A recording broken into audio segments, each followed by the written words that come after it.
اور یا وَأَنْتُمْ تعلمون، دوسرا مقصد اس کا یہ ہے وَأَنْتُمْ تعلمون أَنَّ لَيْسَ لَهُ انداد، تم جانتے ہو کہ اللہ کے لیے کوئی ند اور شریک نہیں ہے. وَأَنْتُمْ تعلمون أَنَّهُ لَيْسَ لَهُ انداد. اور یا تیسرا مقصد یہ ہے کہ یہ قید مزید قباحت کی ہے، اور یہ ہے کہ تم جانتے بھی ہو، علم بھی رکھتے ہو کہ اللہ کو کوئی شریک نہیں ہے، تمہیں خوب بخوبی علم بھی ہے، اور پھر بھی تم شرک کرتے ہو. تو اس کو کہتے ہیں پھر وَأَنْتُمْ تعلمون قید مزید قباحت، اس میں مزید قباحت ان لوگوں کی بیان ہوئی ہے. وَإِن كُنتُمْ فِي رَيْبٍ مِّمَّا نَزَّلْنَا عَلَىٰ عَبْدِنَا فَأْتُوا بِسُورَةٍ مِّن مِّثْلِهِ وَادْعُوا شُهَدَاءَكُم مِّن دُونِ اللَّهِ إِن كُنتُمْ صَادِقِينَ. وَإِن كُنتُمْ، ما قبل آیات میں توحید وہ بیان ہو گئی اور دلائل توحید پر وہ پیش کی گئی. اب صدق الرسول ہے، توحید کے بعد صدق الرسول ہے، کیونکہ ایمان شہادت اس کی یہ دو ارکان ہیں، توحید اور صدق الرسول. تو اب صدق الرسول کا بیان ہے اس آیت میں.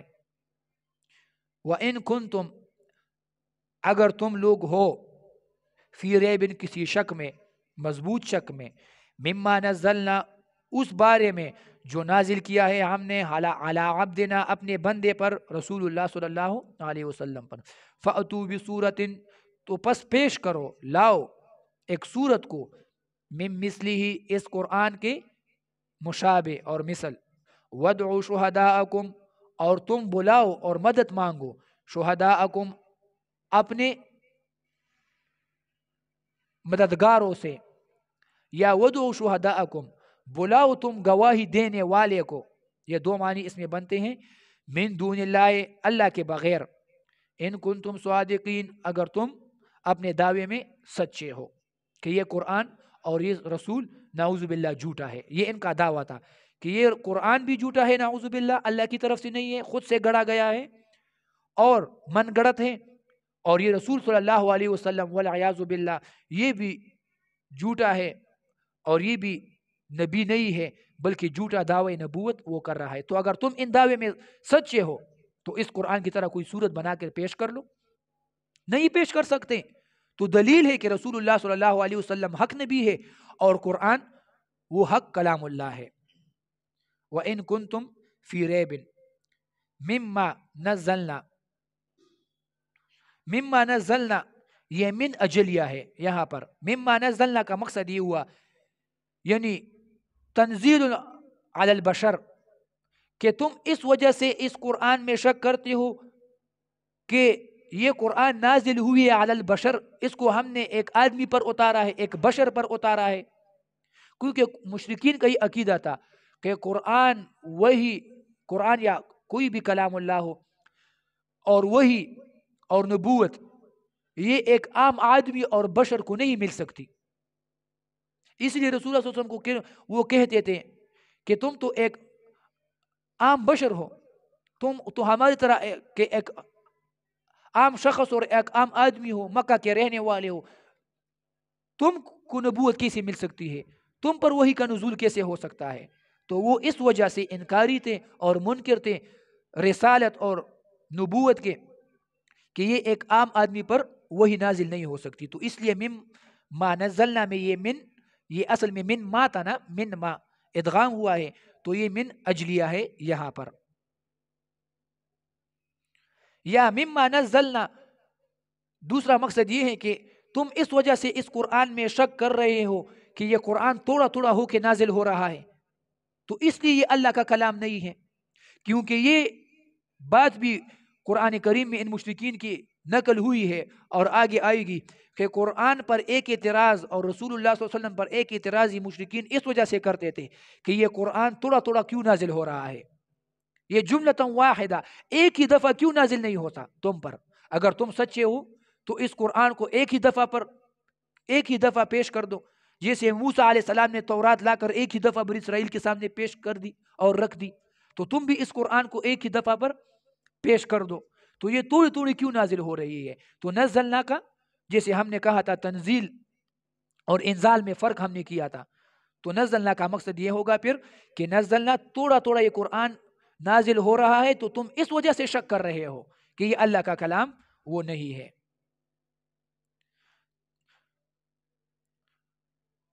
وَإِن كُنتُم فِي رَيْبٍ مِّمَّا نَزَّلْنَا عَلَىٰ عَبْدِنَا وَإِمَّا نَزَّلْنَا وَإِن كُنتُم فِي رَيْبٍ. سوال یہاں پر مفسرین نے یہ نقل کیا ہے وَإِن كُنتُم فِي رَيْبٍ، اللہ نے کہا کہ اگر تم کو شک ہے اس نبوت کے بارے میں، صدق الرسول کے بارے میں اور قرآن کے بارے میں. حال یہ ہے کہ مشرکین کو رسول اللہ صلی اللہ علیہ وسلم کی نبوت میں وہ شک نہیں بلکہ یقین تھا.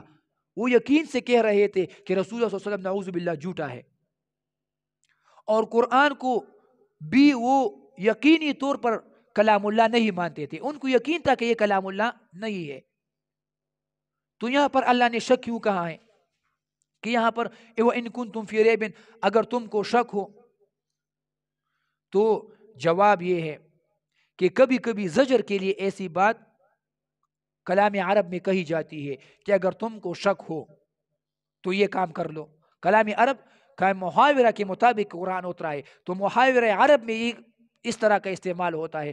عرب کہتے ہیں ان کنت ابنی فاطیعنی، اگر تم میرے بیٹے ہو اور حقیقی بیٹے ہو، فاطیعنی تو میری بات مان لو. ٹھیک ہے نا؟ اب اپنے بیٹے ہونے میں تو کوئی شک نہیں کرتا، ٹھیک ہے نا؟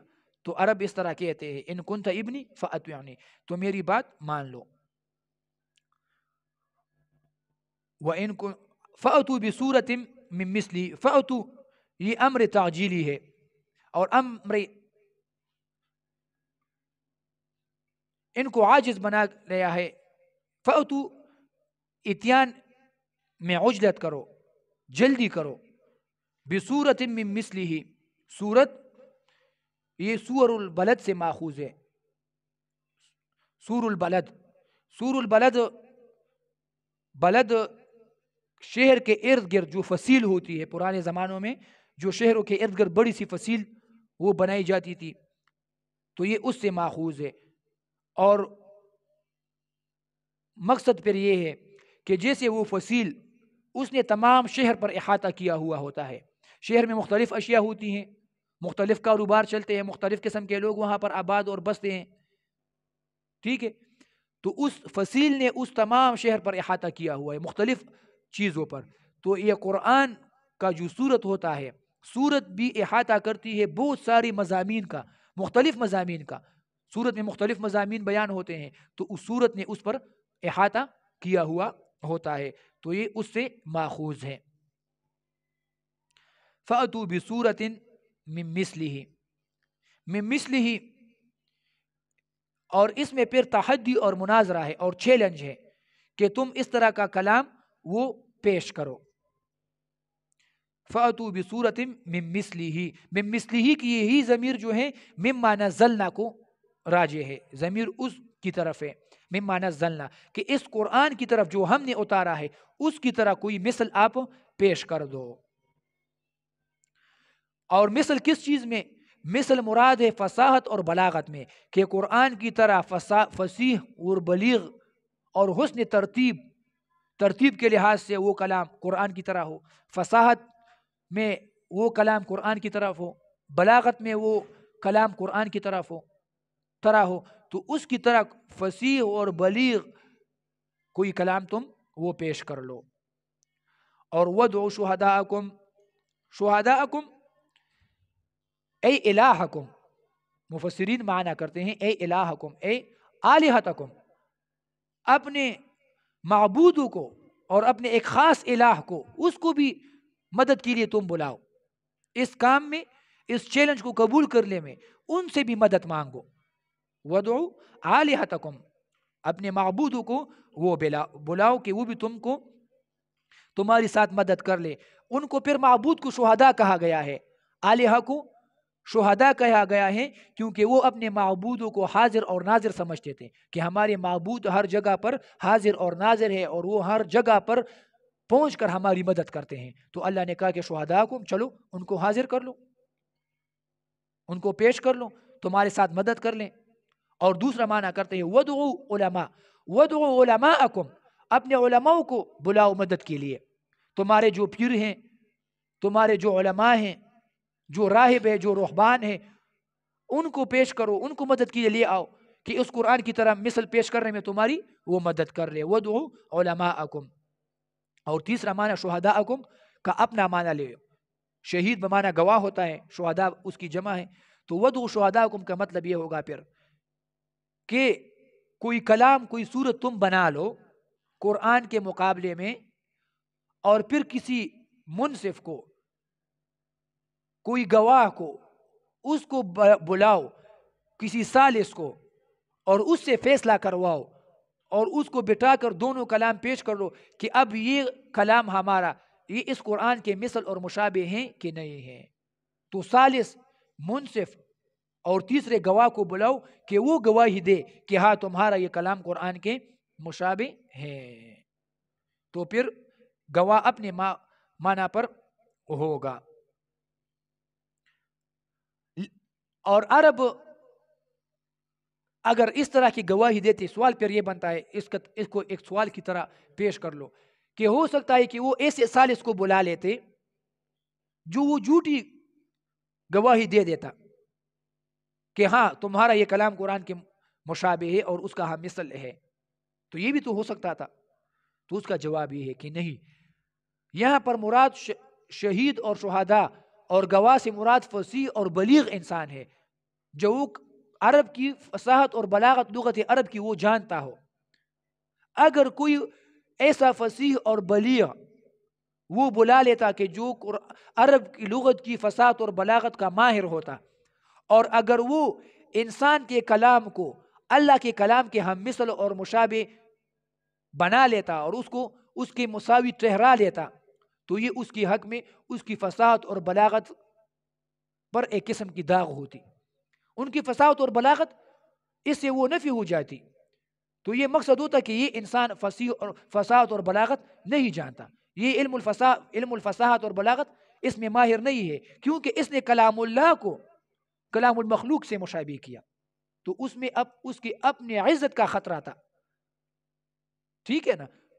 تو وہ اپنی عزت بچانے کے لیے, اپنی علم بچانے کے لیے, خود پر وہ کوئی عیب اور بہتان سے بچنے کے لیے وہ ایسی گواہی کبھی نہ دے سکتا تھا. تو اسی لیے اللہ نے کہا کہ وَدْعُوا شُهَدَاءَکُمْ, ایک فصیح اور بلیغ گواہ کو بلاؤ جو فصاحت کلام اور لغت عرب وہ جانتا ہو. من دون اللہ, بغیر اللہ کے. من دون اللہ کی قید اس لیے لگائی ہے کیونکہ وہ بعض کاموں میں اللہ سے بھی مدد لیتے تھے. مشرکین کا یہ طریقہ تھا کہ کچھ کاموں کے لیے اپنے معبودین کو, اصنام کو, بتوں کو, ان کو خاص کیا تھا کہ مثال کے طور پر یہ اولاد دے گی, یہ ہمارے سفر میں ہماری مدد کرے گا, یہ ہماری مالی حالت میں مدد کرے گا. مختلف قسم کے الہات ان کے اور مختلف کاموں کے لیے. اور اللہ کے لیے اللہ کو بھی وہ بلاتے تھے بعض کاموں میں. جب بہت سخت کام آ جاتا, کسی بہت سخت جگہ پھنس جاتے تھے, تو وہاں کہتے تھے کہ مخلصین لہ الدین, مخلصین لہ الدعاء, اللہ کی خاص مخلصین لہ الدعاء, اللہ کو بلاؤ, خاص کر اخلاص سے اللہ کو بلاؤ. تو اس لیے اللہ نے نفی کی کہ نہیں من دون اللہ, اس کام میں اللہ تمہاری مدد نہیں کرے گا, اس کام میں اللہ تمہاری مدد نہیں کرے گا.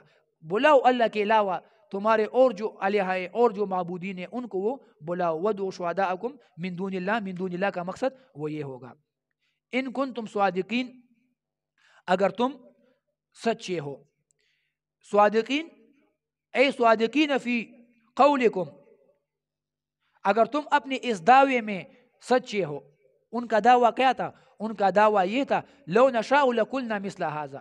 قرآن میں ہے اس کا ان لوگوں کا دعویٰ آئے گا کہ لو نشاء لقلنا مثل هذا, اگر ہم چاہیں اور اگر ہماری مرضی ہو تو ہم بھی اس قرآن کی طرح کلام پیش کر سکتے ہیں. لیکن وہ کہتے ہیں کہ اب ہمارے پاس عام فہم عرف میں کہتے ہیں کہ ٹائم نہیں ہے, بس چھوڑو, نہیں بناتے, ورنہ ہم کر سکتے ہیں, اس طرح کا کلام ہم پیش کر سکتے ہیں. تو اللہ فرماتا ہے کہ ان کنتم صادقین، اگر تم اپنے اس دعوے میں کہ ہم بھی قرآن کی طرح کلام پیش کر سکتے ہیں، اس دعوے میں تم اگر سچے ہو اور یقیناً پیش کر سکتے ہو تو لا کے پیش کر دو. ان کنتم صادقین فی قولکم فی دعواکم، اپنے دعوے میں. فَإِن لَمْ تَفْعَلُوا وَلَن تَفْعَلُوا فَاتَّقُوا النَّارَ الَّتِي وَقُودُهَا النَّاسُ وَالْحِجَارَةُ فَإِن لَمْ تَفْعَلُوا. اب تخویف بیان ہو رہی ہے ان منکرین کے لیے، جو چیلنج قبول نہ کر لے تو ان کے لیے تخویف ہے کہ اگر تم نے یہ چیلنج قبول نہ کر لیا اور اس چیلنج کو اس میں تم کامیاب نہ ہوئے تو اب ان کے لیے یہ دھمکی ہے. فَإِن لَمْ تَفْعَلُوا یہ شرط ہے، اور فَاتَّقُوا النَّارَ الَّتِي یہ اس کی جزا ہے، اور یہ وَلَن تَفْعَلُوا یہ درمیان میں جملے معترضہ لایا گیا ہے. اور یہ جملے معترضہ دفع وہم کے لیے لایا گیا ہے. اس کا فائدہ ہے جملے معترضہ کے. فَإِن لَمْ تَفْعَلُوا وَلَن تَفْعَلُوا یہ دفع وہم ہے کہ کوئی وہم نہ کرے کہ یہ لوگ چیلنج قبول نہ کر لے، یہ چیلنج پورا نہ کر لے. ایسا نہ ہو کہ یہ کلام اللہ کے مقابل میں کلام پیش کر لے تو یہ تو ان کی چیلنج قبول ہو جائے گی، ثابت ہو جائے گا ان کا دعویٰ. تو اللہ نے دفع وہم کیا کہ نہیں، سامع اور مخاطب تمہارے ذہن میں یہ وہم نہیں آنا چاہیے. وَلَن تَفْعَلُوا یہ ہرگز ایسا کام نہیں کر سکتے، اس چیلنج کو یہ ہرگز قبول نہیں کر سکتے، یہ وہم مت کرنا. تو یہ دفع وہم کے لیے لایا گیا ہے. سوال پھر یہاں پر یہ ہے کہ شرط اور جزا میں یہاں پر مناسبت نہیں ہے. یہاں پر کیا مناسبت ہے؟ فَإِن لَمْ تَفْعَلُوا تو فَاتَّقُوا النَّارَ الَّتِي، اگر یہ کام تم نے نہیں کیا تو فَاتَّقُوا النَّارَ الَّتِي اپنے آپ کو آگ سے بچاؤ، اس آگ سے ڈرو. اس کا کیا مطلب ہے؟ تو شرط اور جزا میں مناسبت ظاہر معلوم نہیں ہوتی. تو اس کا جواب یہ ہے کہ فَإِن لَمْ تَفْعَلُوا وَلَن تَفْعَلُوا تو فَاتَّقُوا النَّارَ الَّتِي اس کا مطلب یہ ہے کہ بسبب توحید والایمان بالرسول، کہ فَاتَّقُوا النَّارَ اپنے آپ کو آگ سے بچاؤ. کیوں؟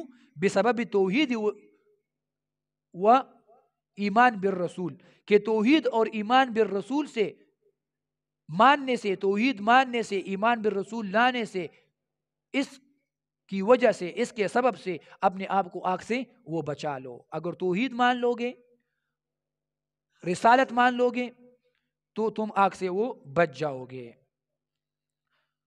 فَاتَّقُوا النَّارَ الَّتِي تقوی اس کے لغوی اور اصطلاحی معنی وہ گزر چکی ہے. التی وقود اور وقود اس کی تفصیل بھی گزر چکی ہے. الناس، الناس سے یہاں کون مراد ہے؟ وقودها الناس والحجارہ، کہ اس آگ کا ایندھن وہ لوگ ہیں، والحجارہ اور پتھر ہے. فَإِن لَمْ تَفْعَلُوا اگر تم نے یہ کام نہیں کیا، یہ چیلنج قبول نہیں کیا، وَلَن تَفْعَلُوا اور ہرگز تم یہ کام نہیں کر سکتے، یہ چیلنج قبول نہیں کر سکتے، فَاتَّقُوا النَّارَ بچو اپنے آپ کو بچاؤ اس آگ سے، النار التی اس آگ سے، وقودها الناس جس کی خشاک اور جس کا ایندھن، الناس وہ لوگ ہے، والحجارہ اور پتھر ہے. اعدت یہ تیار کی گئی ہے، للکافرین کافروں کے لیے. تو الناس سے یہاں پر کیا مراد ہے؟ تو یہاں پر الناس سے مراد الف لام عہدی ہے. الناس سے مراد وہ لوگ ہیں، وہ کفار، مشرکین اور منکرین ہیں جو توحید اور رسالت کے منکر تھے. تو وہ مراد ہے کہ وہ اس آگ میں جلیں گے، ان کو اللہ رب العزت ان آگ میں جلائے گا. والحجارہ اور اس آگ کی ایندھن وہ الحجارہ پتھر ہوگی. الحجارہ پھر اس میں الف لام عہدی ہے. الحجارہ سے مراد یہ ایک خاص قسم کا پتھر ہے، کبریت اس کو کہتے ہیں. عبداللہ ابن عباس رضی اللہ عنہ کا قول ہے کہ یہ کبریت کا پتھر اس سے مراد ہے. کیونکہ اس پتھر میں کچھ صفات ہوتی ہیں. اس کا آگ بہت گرم ہوتا ہے، وہ بہت بدبودار ہوتا ہے، آگ کے ساتھ ساتھ بدبو بھی کرتا ہے، اور وہ جسم کے ساتھ چمٹ جاتا ہے. وہ پتھر پلاسٹک کی طرح جسم کے ساتھ وہ چمٹ جاتا ہے، تو اس لیے وہ خاص قسم کا پتھر مراد ہے کبریت. اور یا الحجارہ سے مراد الف لام عہدی، اور مراد وہ خاص پتھر ہے جن پتھروں کو تراش کر انہوں نے اصنام اور بت بنائے تھے. تو اللہ رب العزت اہانت کے طور پر اور تحقیر کے طور پر اور مزید ان کو سزا دینے کے لیے اللہ ان کے اصنام، بت اور وہ پتھر جس کو تراش کر انہوں نے وہ بت بنائے تھے ان کو بھی جہنم میں ڈال دے گا کہ دیکھو تم بھی جہنم میں جل رہے ہو، اور تمہارے یہ معبود اور یہ پتھر اور یہ اصنام جن کی تم پوجا کر رہے تھے وہ بھی تمہارے کس کام کے نہیں آئے اور تمہارے سامنے ہیں اور آگ میں جل رہے ہیں اور جہنم میں وہ جل رہے ہیں. انکم، اور اس کا معنی اور دلیل وہ قرآن سورۃ الانبیاء میں ہے، انکم وما تعبدون من دون اللہ حسب جہنم. انکم وما تعبدون من دون اللہ، تم بھی آگ کے ایندھن ہو.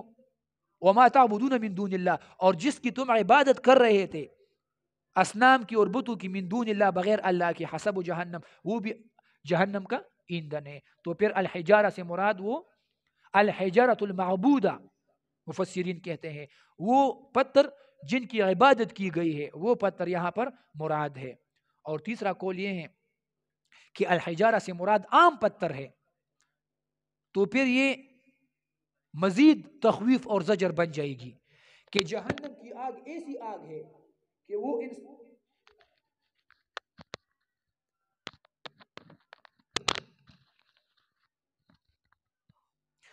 تو پھر یہ مزید تخویف اور زجر بن جائے گی ان کے حق میں کہ جہنم کی آگ ایسی آگ ہے، یہ کوئی عام سی آگ نہیں ہے بلکہ یہ ایسی آگ ہے کہ یہ انسانوں کو تو کیا پتھروں کو بھی جلا دیتی ہے.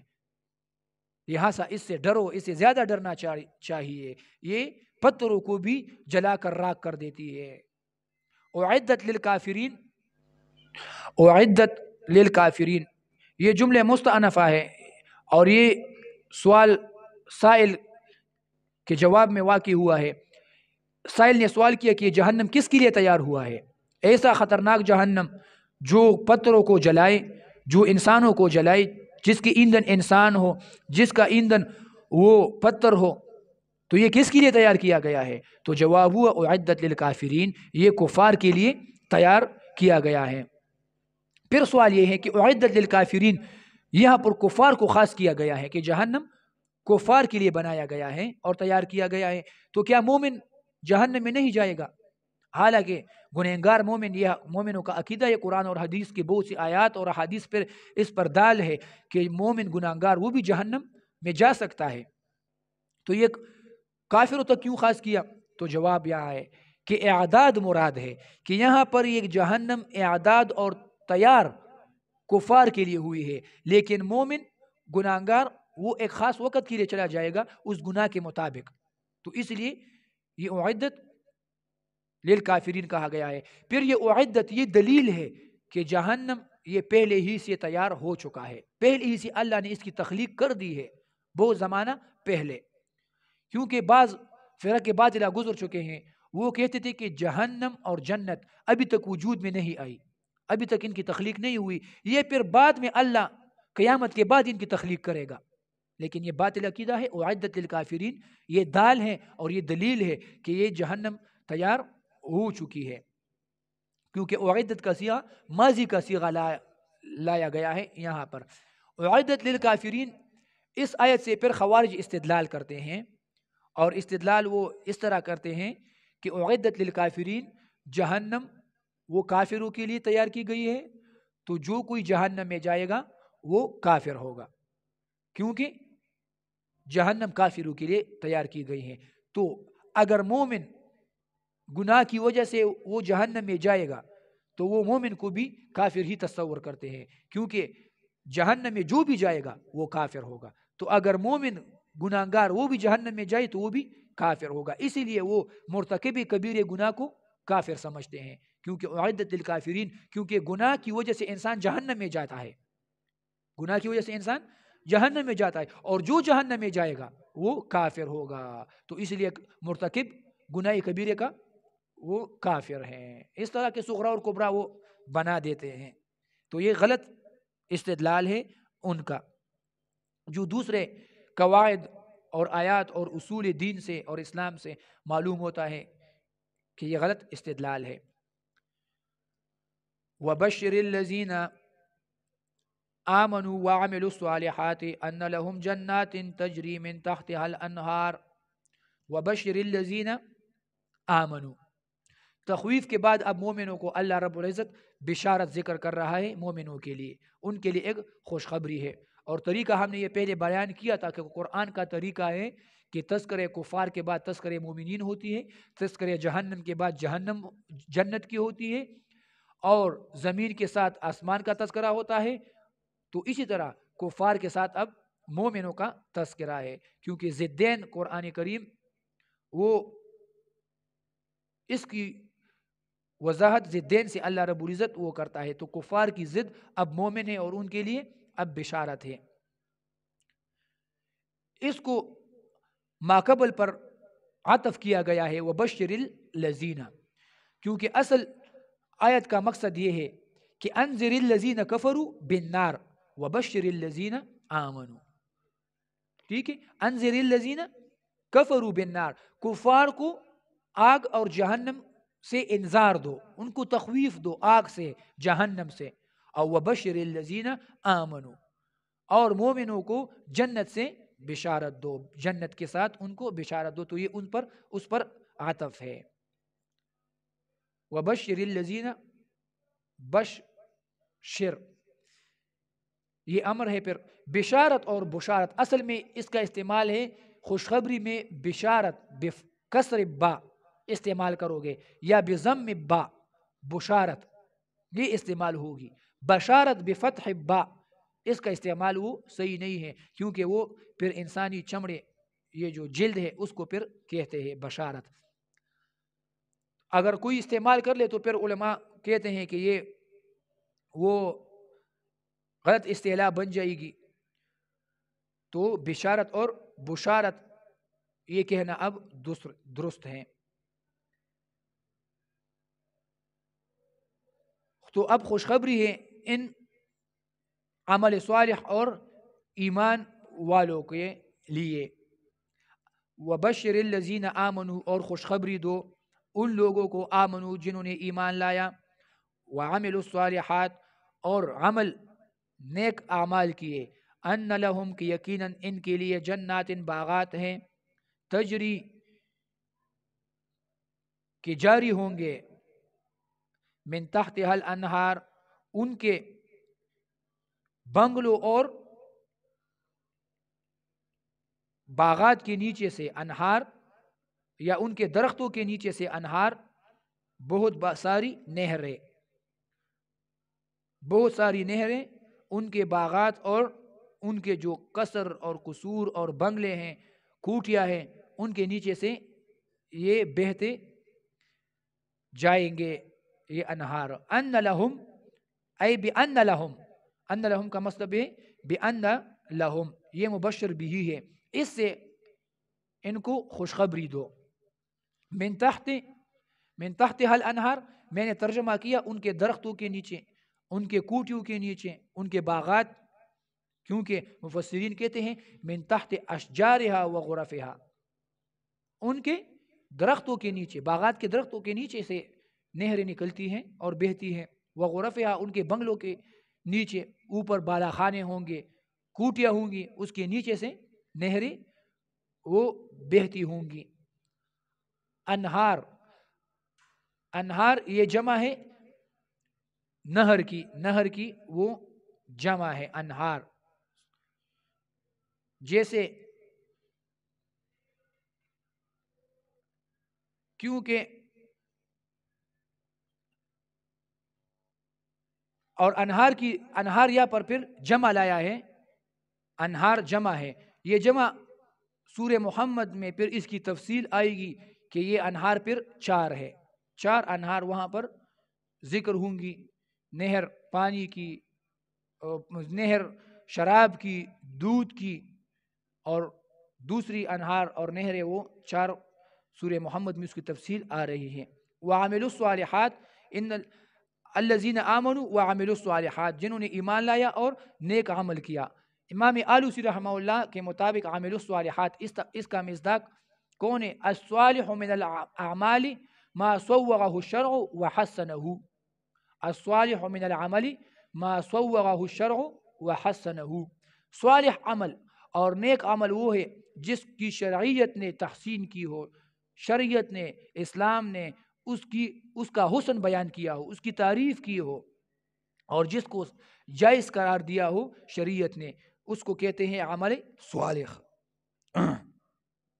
عمل صالح کا دوسرا مصداق وہ امام فضیل ابن عیاض سے پوچھا گیا تو اس نے کہا ما اخلصہ و اسوبہ، جو بہت ہی اخلاص سے ہو اور اسوبہ اور جس میں موافقت سنت رسول صلی اللہ علیہ وسلم ہو، تو وہ عمل صالح وہ بن جائے گا۔ جنات یہ بھی جمع لائی گئی ہے کیونکہ جنت اس کی اقسام ہے، جنت الفردوس، جنت الاعلی، جنت العدن، جنت النعیم، جنت المأوى، یہ مختلف اقسام کی جنات ہیں، تو اس لیے جنات یہاں پر جمع لائی گئی ہے۔ کلما رزقوا، ہر وقت جب ان کو رزق دیا جائے گا، منہا ان باغوں سے، من ثمرتن کچھ میں وجات، رزقن خوراک کے لیے، رزقن یہاں پر خوراک کے لیے ہیں، بمعنی خوراک، کہ ان میں وجات میں سے جب ان کو کوئی میوہ رزقن خوراک کے لیے دیا جاتا ہے، دیا جائے گا، قالوا تو یہ کہیں گے ھذا الذی، یہ وہ ہے، رزقنا جو ہم کو دیا گیا تھا خوراک کے لیے، من قبل اس سے پہلے، وَأُتُوا بِهِ مُتَشَابِهًا اور لایا جائے گا ان کے لیے متشابہن اس کے مشابہ اور ثمرات اور میوجات، وَلَهُمْ فِيهَا اور ان کے لیے ہوں گے ان باغ جنات میں، ازواج مطہرہ پاک دامن بیویاں، وَهُمْ فِيهَا خالدون اور یہ مومن اس جنت میں ہمیشہ رہیں گے، وَهُمْ فِيهَا خالدون۔ کلما رزقوا صیغہ مجہول لایا گیا ہے، اس میں اشارہ ہے کثرت رزق کو، کہ ان کی رزق بہت ہی کثیر ہوگی، لامتناہی ہوگی، ہر وقت یہ اس سے فائدہ لے سکتے ہیں، ہر وقت اور ہر زمان میں یہ اس کو استعمال کریں گے، اتنی کثیر تعداد میں ہوں گی۔ اور یا رزقو میں اشارہ ہے کثرت خدام کو، کہ ان کے خدام خادمین وہ زیادہ ہوں گے، رزقو، تو وہ ان پہ یہ رزق اور یہ میوجات پیش کریں گے۔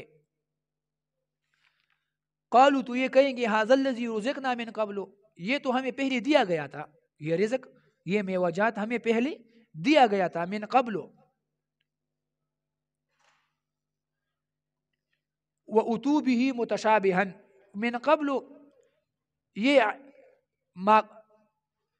یہ علت ہے ما قبل اس قول کا، وَأُتُوا بِهِ مُتَشَابِهًا، جب ان کے لیے ان میں وجات کی طرح اور میں وجات لائے جائیں گے جو ما قبل میں وجات سے مشابہ ہوں، تو یہ کہیں گے کہ اس طرح کے میں وجات تو ہم نے پہلے کھائے تھے، تو یہ اتو متشابہن یہ علت ہے اس قول کے لیے کہ رزقنا من قبل، یہ تو ہمیں پہلے دیا گیا تھا، تو ایک جیسے میں وجات ان کو یہ ملیں گے، تو یہ قول کریں گے۔ اور یہ من قبل یہ قول کس وجہ کی بنا پر یہ قول کریں گے، تو ایک مفسرین کا قول یہ ہے کہ دنیا میں اس طرح کے میوجات انہوں نے کھائے تھے، تو اب جب جنت میں اس کو ملیں گے تو یہ کہیں گے تھے کہ اس طرح میوجات تو ہم نے دنیا میں کھائے تھے، یہ وہی میوجات ہیں۔ وَلَهُمْ فِيهَا أَزْوَاجٌ مُطَهَّرَةٌ، ازواج یہ جمع لائی گئی ہے، تو یہ دلیل ہے کہ جنت میں انسان کے لیے ازواج اور بیویاں وہ زیادہ ہوں گی، ازواج یہ جمع ہے۔ اور وَلَهُمْ فِيهَا أَزْوَاجٌ مُطَهَّرَةٌ، اب اس میں خوراک، گھر، باغات، قصور، کوٹیا، ان سب کے بعد اب اہل کا ذکر ہے، ازواج کا ذکر ہے، کیونکہ اگر انسان کے پاس کوٹھی بھی ہو، ہر قسم کے رزق بھی ہو، مال و دولت بھی ہو، باغات بھی ہو، اور بیوی اور بچے ہو، بیوی نہ ہو، ازواج نہ ہو، تو وہ گھر نامکمل رہتا ہے. تو اس لیے تکمیل کے لیے اب اللہ رب العزت ازواج اور زوج، ازواج کا ذکر اور تذکرہ کر رہا ہے. مطہرۃ، یہ پاک ہوں گی. کس سے پاک ہوں گی؟ مطہرۃ، صاف اور ستھری ہوں گی. مقصد اور معنی یہ ہے. تو مثال اس کا یہ کہ بد اخلاقی سے، اس میں کوئی قسم کی بد اخلاقی نہیں ہوں گی. ہر قسم کی دنیاوی گندگی سے، حیض، نفاس وغیرہ، اس سے پاک ہوں گی. تو کسی قسم کی گندگی ان کو لاحق نہیں ہوگی. وَهُمْ فِيهَا خَالِدُونَ، اور وہ ان میں ہمیشہ رہیں گے، یہ مومنین اور یہ مسلمین. یہ وَهُمْ فِيهَا خَالِدُونَ، اگر یہ بھی ایک اور قسم کی نعمت ہے کہ اگر انسان تمام قسم کے انعامات اس کو مل جائے، بیوی بھی مل جائے، گھر بھی مل جائے، مال و دولت اور باغات، کوٹھی اور بنگلہ، وہ بھی اس کو مل جائے، لیکن اس کو ایک دن مرنا ہوتا ہے، وہ سب کچھ چھوڑ کر اس جگہ سے جانا ہوتا ہے. تو یہ پھر انسان وہ تمام مزہ پیکا کر دیتے ہیں. لیکن اللہ نے فرمایا نہیں، وَهُمْ فِيهَا خَالِدُونَ، اتنے سارے اچھے انعامات ہیں تو یہ دائمی ہوں گے، ہمیشہ آپ اس میں رہو گے، اور موت کی اور فنا کی وہاں پر کوئی غم اور فکر نہیں ہوگی. صلی اللہ تعالیٰ خیر خلقی محمد وآلہ وصحبہ اجمعین.